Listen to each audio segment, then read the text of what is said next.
Alright, so we finished playing our event, so the last part of our introduction to Magic Online is to talk a little bit about prizes. So there are three types of prizes for Magic Online.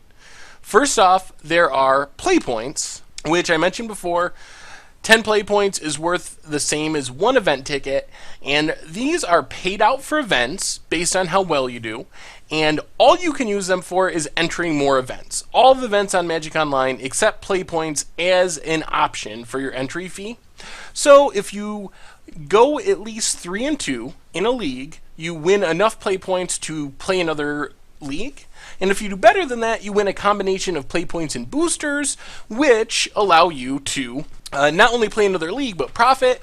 If you finish worse than 3-2, then you actually lose a little bit of Playpoints, and you'll have to add some more, pay some more for your next event. So that's prize number one, are the Playpoints. No value in trading, can't sell them, can't do anything with them. You win them for doing well in events, and use them to enter events. The second prize, which are actually way more scarce now than they used to be, are boosters. So you can see we have an Oath of the Gatewatch booster here. It used to be that boosters were the main prize, or even the only prize, for Magic Online events. You played a daily event, you won X number of boosters, but that's changed because the system now revolves much more around Playpoints. In fact, in a league, the best you can do if you go 5-0, you only win 2 boosters, which is roughly the equivalent of your entry fee. Most of your prize is in Playpoints, but it's still worth knowing how to do this. So, what do you do with boosters when you win one in an event on Magic Online? Well, the best thing to do, or the easiest thing to do, is to sell them or trade them to a bot, and then you get event tickets, and you can use those event tickets to play in more events or to buy more cards to customize your decks or build new decks, whatever you want to do. So this is very similar to what we did before when we were getting our Grip of Desolation, but I figured I'd show you again just to make sure. So we win this booster from performing well in a league.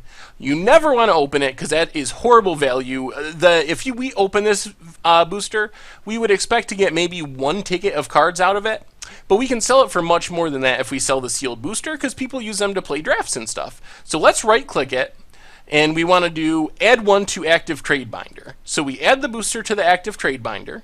Then we're going to go back to the trade tab, to the classifieds, and we are going to find card hoarder again.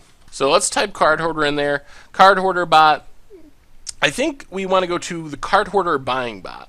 So if we trade with card hoarder buying bot, it'll open up the trade. And this is like we did before, but in reverse. So before, card hoarder was giving us cards and we were giving them event tickets. Well, now card hoarder is going to take our booster and they will give us 3.28 event tickets for it. So where are the event tickets? You got to click on other products up here and then event tickets. So we just click 3 of those down into our trade. And as we mentioned before, there's no fractions of a ticket. So even though they owe us 3.38, we only get 3, and we'll keep that other 0.38 for next time we need some cards. We'll have that as store credit. So we add our tickets, they take our booster, we click submit down here, and then we click confirm trade, and the booster is gone, and we have 3 event tickets. So we can use those 3 event tickets to join another event. We can use them to buy more cards, whatever we want to do with them. So if you win a booster in an event, that's the best thing to do. The only other option that's somewhat reasonable is to join a draft with it. If you get 3 boosters, you can toss in 2 event tickets and join an event that way instead of paying in all event tickets. And that's a fine thing to do as well. Although it's really easy to lose money drafting, it's much easier to break even or to come out a little bit ahead playing leagues. Because limited, you have a lot more variables and it's just more difficult. So there is one other prize. The last prize you can win on Magic Online are called qualifier points, or QPs. So the last prize are qualifier points, or QPs, and they are connected to the Magic Online Championship Series. So you get QPs by performing well in events, but they're even harder to win than Playpoints. You pretty much only get them for going like 5-0 or winning a draft. You got to finish at the very, very top of your event, and you'll get 3 QPs, I think, if you win a league, or go 5-0 in a league. You'll get 1 if you win a draft, and so forth. So then you store up these QPs, and they are used as entry into Magic Online Champion Series events, which are like the premier events on Magic Online. So if you get 35 QPs, you get to play in an event that's held every month. And if you do well in that event, you get to go on to a quarterly event. And if you do well in that event or win that event, you get to go on to the Magic Online Championship. So it is...